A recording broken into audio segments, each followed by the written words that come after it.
향교 서원 청년 유사 양성 영상 강좌 시작합니다. 제2강 한국의 6.25 건축 천득염 간사님을 소개합니다. 이 시간에 저는 여러분들께 유교 건축에 대해서 강의를 하고 있습니다.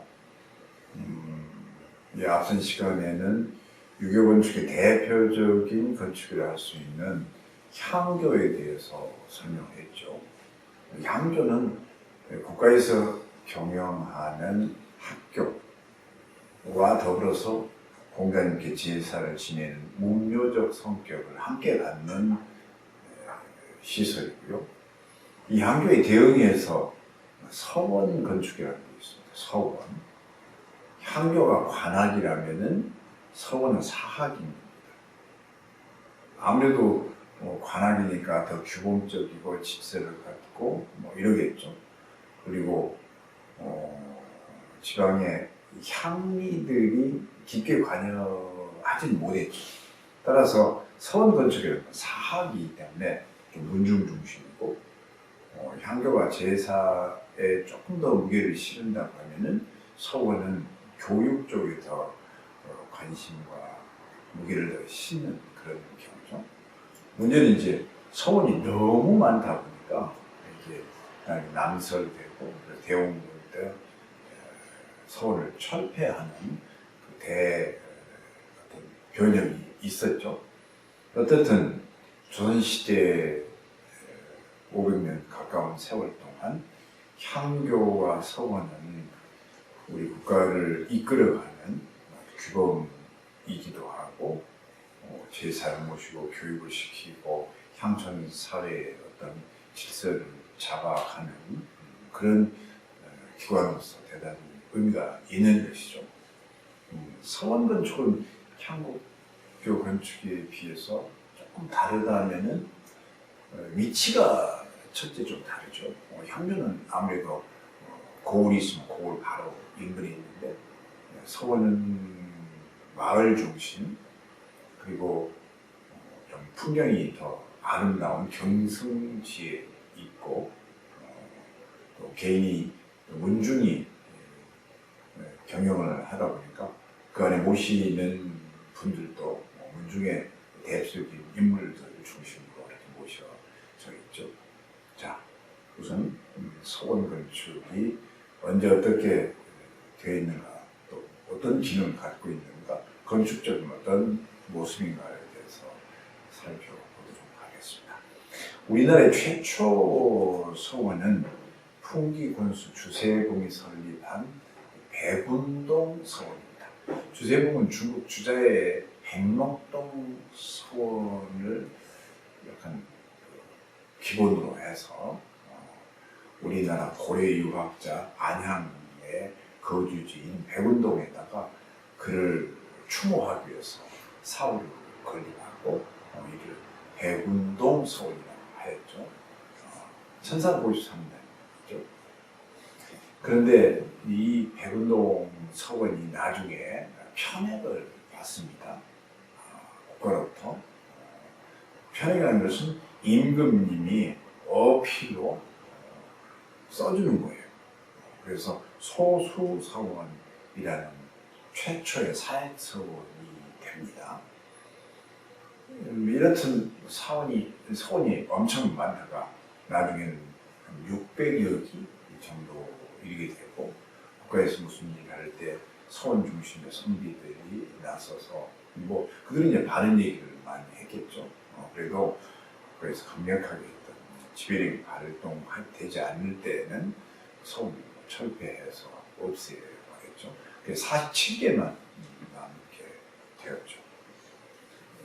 서원의 기능은 첫째는 선현에 대한 우리나라 선현, 향교가 공자님과 그의 제자들이었다면은 서원은 아까 얘기한 안양, 문익점 이런 우리나라의 선현들의 재앙을 위해서 사묘적 제사를 지내는 문묘적 성격이 강하고 유생들이 자기 일을 수양하거나 자기들이 평촌사회 자제들을 교육을 하는 강학 기능, 또 이들을 지원해주고 지식을 전달하기 위해서 문집을 출판한다거나 또 수집해서 보관한다거나 하는 기능을 갖고 있고, 향약을 시행하는 장소 역할도 했죠. 자, 몇 년 전에, 2년, 3년 전인가요? 우리나라의 서원 9곳이 세계 문화유산이 됐죠. 대단한 거 아닙니까? 우리나라의 교육 또 제사를 지내는 공간이 세계 문화유산이 됐다는 것은 그만큼 세계인이 인정해주는 곳이죠. 그 유명한 소수서원, 도롱서원, 옥산서원, 전라도 지방에는 장성의 피람서원, 그 다음에 정읍의 무성서원, 이런 것들이 그 9개에 들어갔죠. 자, 도동서원의 모습입니다. 후도들이 학생들에게 강학을 시키는 모습이죠. 병산서원. 건축을 한 사람들한테 병산서원의 만대로는 대단한 공간입니다. 잠깐 보실까요? 제사를 지내는 사당이 맨 위에 있고, 그 밑에가 강학을 하는 곳이 있고, 그리고 맨 아래쪽에 하회라는 강을 끼고 이렇게 삥 돌아가는 경성지를 바라볼 수 있도록, 향교에 있어서 뭐 문누가 있듯이 서원에서도 누가 있는 거예요. 그러니까 누가 뭐 3칸짜리, 5칸짜리 있는 것이 아니라 뭐 9칸, 11칸으로 이렇게 길어서, 여름철에는 이제 벽이 없기 때문에 얼마나 시원하겠어요. 그래서 그런 주변의 경관을 완상하면서 그쪽에서 뭐 시를 짓는다든지 공부를 한다거나 잠깐 쉬게 하는 그런 공간으로서 이 만대루가 대단히 아름다운 공간으로 칭송을 받고 있죠. 서원은 향교와 달리 경승지에 자리한다. 경승지이기 때문에 만대루 같은 누각 건물이 향교에 비해서 더 발전했다. 바라보기 위해서는 벽이 있는 것보다는 창문이 있거나 창이 아예 없는 공간, 바라보기 위해서는 낮은 단층 건물이기보다는 중층이어서 멀리까지 바라볼 수 있게 하는 그런 일종의 의도가 들어있는 그런 공간. 이게 이제 병산서원의 만대루이고, 우리나라 서원 건축이 갖고 있는 아주 아름답고 큰 특징 중에 하나이죠. 대표적인 서원을 보고 있습니다. 만대루의 아래쪽 누하 부분이에요. 만대루 위쪽이 입교당이라는 강당이 있는데, 강당에서 내려다 보는 거예요. 만대루가 강당은 아니에요. 존덕사라는 사당이 뒤에 있고, 그 아래쪽이 입교당이라는 우리 향교로 따지면은 뭘까요? 명륜당에 해당하는 거예요. 그리고 그 아래쪽에 넓은 누각 건물이 있어서 경관을 바라보기 좋게 이렇게 만들어 놓은 것이죠. 병산서원의 모습입니다. 자, 장성에 있는 피람서원 한번 볼까요? 피람서원은 우선 대성전에 해당하는, 대성전은 뭐죠? 향교에 있어서 공자님을 모셔 놓은 것. 이 피람서원은 하서 김인우, 또 그의 사위인 소세원의 아들, 그 다음에 그들을 모시는 공간이 이제 향교의 대성전처럼 제일 중요한 사원이 되는 것이죠. 사당이 되는 것이죠. 그러니까 향교의 대성전과 유사한 사당을 대지에 있어서 맨 뒤에다가 배치하고 거기에 모시는 분은 그 서원을 상징하는 대표적 인물이나 그와 가까운 분들을 함께 모시는 것이죠. 피암서원은 하서 김인우를 주향에 배양했죠. 자, 향교에 있어서 명륜당이라는 건물이 있었습니다. 피암서원도 명륜당에 버금가는 청절당이라는 어떤 강학 공간이 있습니다. 양쪽에는 혼도들이 지낼 수 있는 방이 있고요. 방이 양쪽에. 가운데는 3칸 혹은 5칸짜리 대청이 있어서 이게 일종의 교육을 하는 교실 역할을 하는 것이죠. 자, 아까 제가 설명을 했죠. 향교에 있어서 장판각, 경장각은 뭐 임금이 내리는 서책 혹은 이곳에서 발행하는 책, 이곳에 가장 큰 스승이거나 주향으로 모신 어른이 평소에 말했던 그가 썼던 글 같은 것들을 모시는 것.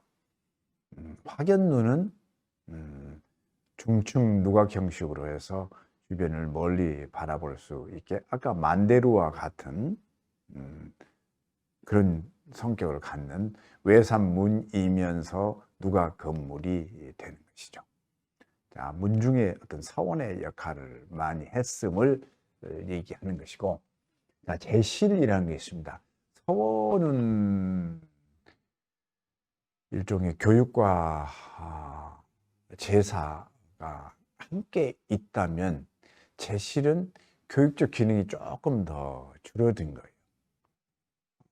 서원은 아주 크고 넓으면서 많은 이들이 함께 있다고 하면 제실은 특정 집안, 특정 문중에서 제례를 모시거나 후손들의 어떤 교육 공간도 조금 있는 것. 이게 제실의 특징이죠.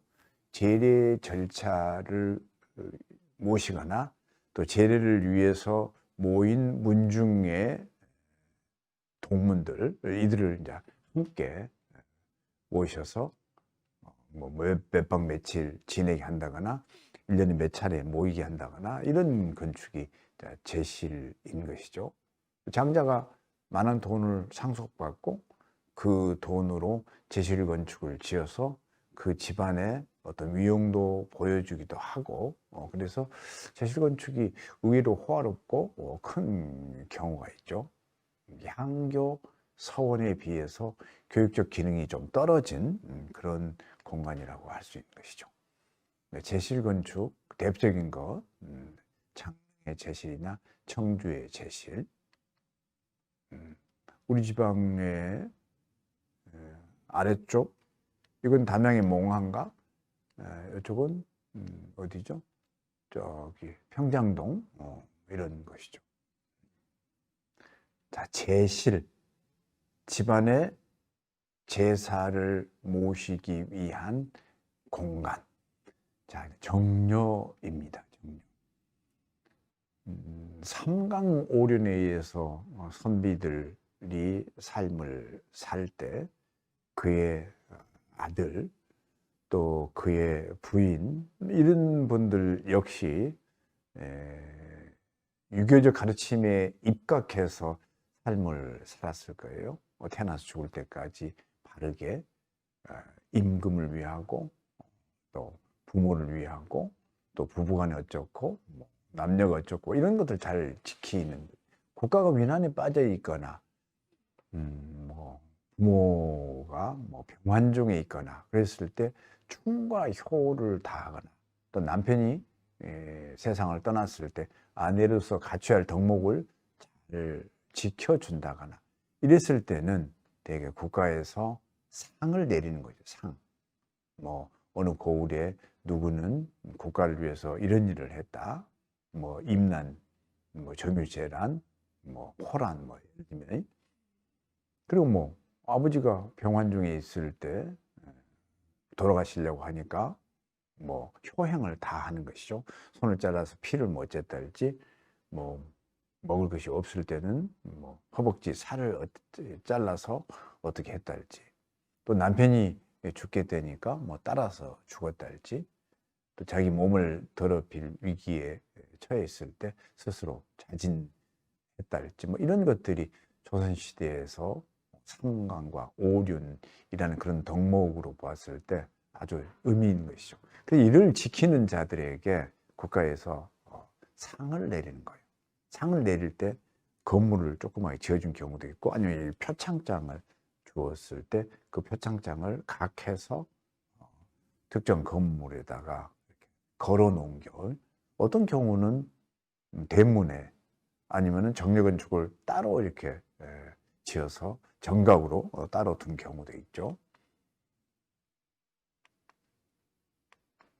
자, 구체적인 예입니다. 이게 이제 출입문에 정려를 이렇게 붙여 놓은 경우죠. 정려를. 이거 보면 열부, 누가 언제 어떤 일을 해서 기념하기 위해서 결대린다. 이것은 예를 들면 충신들이 많을 때 삼충, 또 효를 많이 했을 때 뭐 삼효, 또 뭐 이런 것들이 되게 이제 써 있고, 이런 판들이 써 있고, 이걸 건물로 지어서 이곳에서 이런 정려들을 보존하는 것이죠. 정각, 정려가 되는 것이고요. 어떻든 유교에 있어서 굉장히 의미 있는 것으로서 정려가 우리 사회, 조선시대는 굉장히 가치 있고 의미 있는 것으로 이렇게 받아들였다. 어떤 집에서는 예를 들면 충도 나오고 효가 나왔다. 그 10가지 나왔다 그러면 어떤 대단한 집이죠. 그리고 충을 뭐 3대에 걸쳐서 했다. 또 효를 모든 형제들이 다 갖추었다. 수행했다. 뭐 이렇게 하면은 얼마나 의미 있게 생각하겠어요. 그래서 이런 정려문이 있는 것은 그 집에 안에 상징이고 자랑거리였지요.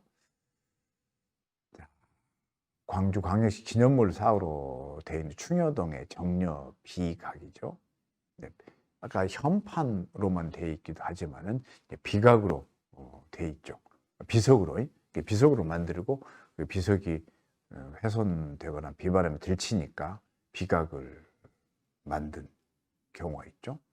일가족이 충효를 했다거나 열부로서 절개를 지켰달지, 이런 경우는 국가에서 내리는 이런 정려, 또 정려비, 이를 보존하기 위한 비각 같은 것이죠.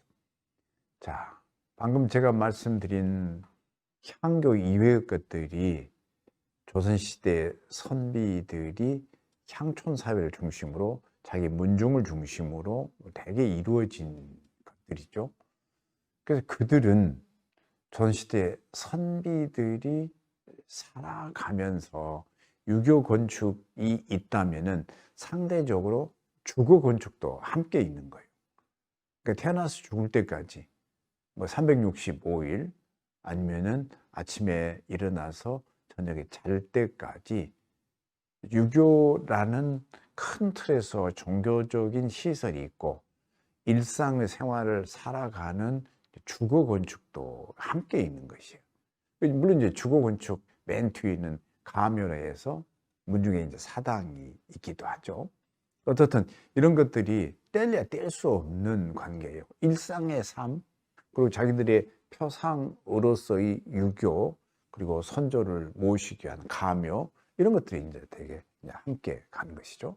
주거 건축 역시 대단히 중요하다. 결국은 유학적 규범을 수행하는 공간, 삶 중에서 이런 것들이 중요한 것이죠. 그러니까 특히 장자 중심의 가부장제는 선조를 잘 모시는 거예요. 선조를 잘 모신다는 것은 효를 실천하는 것이죠. 효를. 그리고 태어나서 죽을 때까지 주거가 생애의 가장 바탕이 되는 것이죠. 내가 큰 방에서 어머니한테 태어났고 동생이 생기면은 나는 할머니한테 간다. 나중에 더 커서 뭐 결혼을 한다. 그리고 아버지가 돌아가시면은 내가 이 가업을 이어받는다. 물리적인 생활 주거 공간이지만 이게 모든 생애가 유교적 규범 속에서 이루어지는 것이죠. 이게 죽은 자의 공간, 산 자의 공간, 남자의 공간, 여자의 공간, 나이 먹은 사람의 공간, 젊은 사람의 공간, 위계적으로 양반의 공간, 하인의 공간, 이런 것들이 다 우리 주거 건축에 있고, 이것이 결국은 유학이라는, 유교라는 가르침 하에서 이루어진 것이죠. 공간에 있어서 기능이 다르고 위계가 다르는 거예요. 대문간, 행랑채, 안채, 사랑채, 안채, 또 별당, 이런 것들 다들 차이가 있는 것이죠. 심지어 부부가 별침하게 했던 시기도 있었어요. 결혼하면 신혼여행 갔다 와서 죽을 때까지 함께 사는 것이 아니었어요. 특정 시기에는 따로따로 뭐 살아, 특정한 때에 합방하라, 이런 명령을 태종 때 내리기도 했었죠. 자, 그래서 유교 건축에 있어서 주거 건축도 역시 중요한 부분을 차지한다. 선비들의 삶은 주자의 가례에 따라서 관혼 상제라는 게 있는 것이에요. 관, 어른이 되는 거예요. 뭐 지금처럼 만 20세가 아니라 15세, 20세 관, 이렇게 성인식 비슷하게 해주죠. 이제 혼인을 하는 거예요. 경사스럽고 중대한 의식이죠. 결혼해서 아이를 낳고, 그래야 이제 가업을 이끌고 손주들께 할 말들이 있는 것이죠. 결혼하는 모습. 이게 다 어디서 이루어져요, 여러분? 주택에서 이루어지는 거예요. 이 표본이 되는 것은 결국 유교적 어떤 가르침에 준한 거예요. 살다 이제 죽는 거예요. 가장 슬프고, 그래서 엄숙하고 정중하게 그 절차에 따라서 해주는 것이죠. 지금 이렇게 하는 경우가 있어요. 이거 뭐 얼마 전까지만 해도 상여, 이제 상복 다 입고 했죠. 돌아가시고 나서 이제 제사를 지극정성, 내가 지금 먹을 것이 없더라도 제사를 잘 모시게 했죠. 이건 결국 조상 숭배는 자기의 존재 가치를 의미해 주는 거예요. 조상 신에게 가장 지극정성을 해야 후손이 발복하게 되고, 후손이 존재한 가치를 얘기해 주는 거예요. 이런 것들이 다 결국은 주택이라는 공동체 안에서 함께 이루어지는 것이죠. 결국은 예법을 반영하는 건축, 그 기본이 되는 것이 유교 건축, 즉 향교, 서원, 무슨 제실, 무슨 정려, 뭐 이런 것 등등이 있죠. 이것도 이제 중요한데, 일상에 있어서 삶을 영위하는 과정 속에서 주거 건축, 주택 건축에서도 삼강과 오륜을 지키고, 그래야 유학적 도리를 지키는 자로서 삶을 살게 되는 것이죠.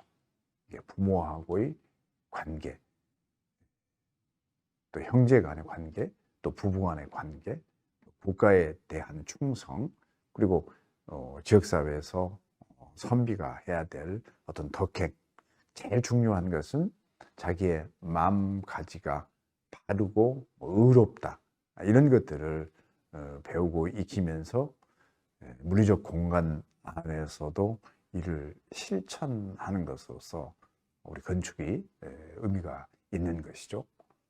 우리가 뭐 인문학이나 사회학 기본이 되지만은 덩어리로서 공간을 꾸며준 건축이 어떤 모습이고 어떻게 자리하고 어떻게 위치하느냐에 따라서 이것을 실천하는데 한정하거나 열어주거나 무슨 강제하거나 또 뭐 이렇게 개방해서 서로 이렇게 교통하고 소통하거나 하는 것들이 결국은 물리적인 건축이 역할을 하게 되기 때문에 뭐 그것을 뭐 돌로 돼 있다, 나무로 돼 있다, 뭐 높다, 낮다, 아름답다, 뭐 그런 형태나 외양으로서 얘기도 할 수 있지만은 그 안에 내재되어 있는 우리의 삶이 유학의 근거로 해서 조선시대 선비들이 살아왔기 때문에 건축 역시 대단히 의미가 있는 그런 공간으로 이해하면 될 것 같습니다. 여러분 강의 들으시느라고 수고하셨습니다.